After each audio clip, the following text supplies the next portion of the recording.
আমাদের প্রথম হাঁড়ি আমাদের টাইম অনুযায়ী 9:30 টাইমের আগেই খুলে গেছে, কারণ আমাদের অর্ডার আছে। এখন রানিং পার্সেল হওয়া শুরু হবে। এই আমাদের ঘি, আমাদের যে স্পেশাল একান্ত আপনের ঘি, এই ঘি বাইরে কোথাও পাবে না। এরকম ঘি, এরকম দানাওয়ালা এরকম ঘি বাইরে কোথাও পাওয়া যাবে না। এই দিয়ে দিলাম ঘি। পরিমাণে আমরা মাওয়া ব্যবহার করি, দেখো কতটা পরিমাণে খোয়া ক্ষীর, পেঁয়াজ বেরেস্তা দিয়ে দিলাম। কালার দেখো, মনে হচ্ছে সোনা সোনা। দেখো 90,000 টাকা বড়ি সোনা ওখানে আমাদের একান্ত আপনে। দেখো এবার যাবে আমুল বাটার, টপ টপ করে আমুল বাটার যাবে। অনেকক্ষণ ধরে, যতক্ষণ খুশি, যে কাস্টমার যাতে ভালো খাবার খায় আমরা সেটুকুনি চাই। আর আমাদের আজ হাঁড়ি অনেক আগেই চলে এসছে, আমাদের অর্ডার আছে একটা, ওইটাও উঠবে, ভেতরে কাস্টমারও আছে, ওদেরও খাবার উঠবে।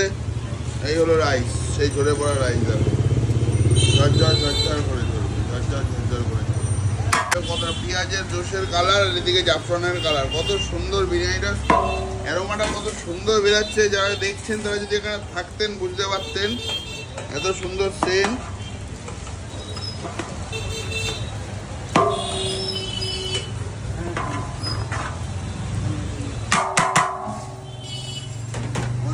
পরপর বিরিয়ানিগুলো এখন একবার এরকম গোটা গোটা আলু, মটনের খুনি এখনই খোলা হবে। এই যে গোটা গোটা আলু বেরোচ্ছে বিরিয়ানি থেকে।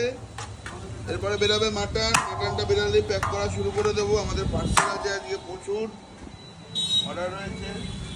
আরে মটনগুলো দেখেন কতটা জুসি মাটন, কতটা জুসি দেখেন, কতটা সফট, কতটা জুসি মাটন। আরে প্রচুর আসবে, একটা নাকি এরকম। এই দেখেন মাটনগুলো দেখেন কতটা জুসি, কতটা সফট মাটন। একমাত্র খেতে হলে আনন্দ, এই মাটনে আনন্দ নিতে গেলে একমাত্র আসতে হবে একান্ত আপন চাকদা, যেখানে রাইস ঝরে ঝরে করে, ঝরে ঝরে করে, ঝরে ঝরে।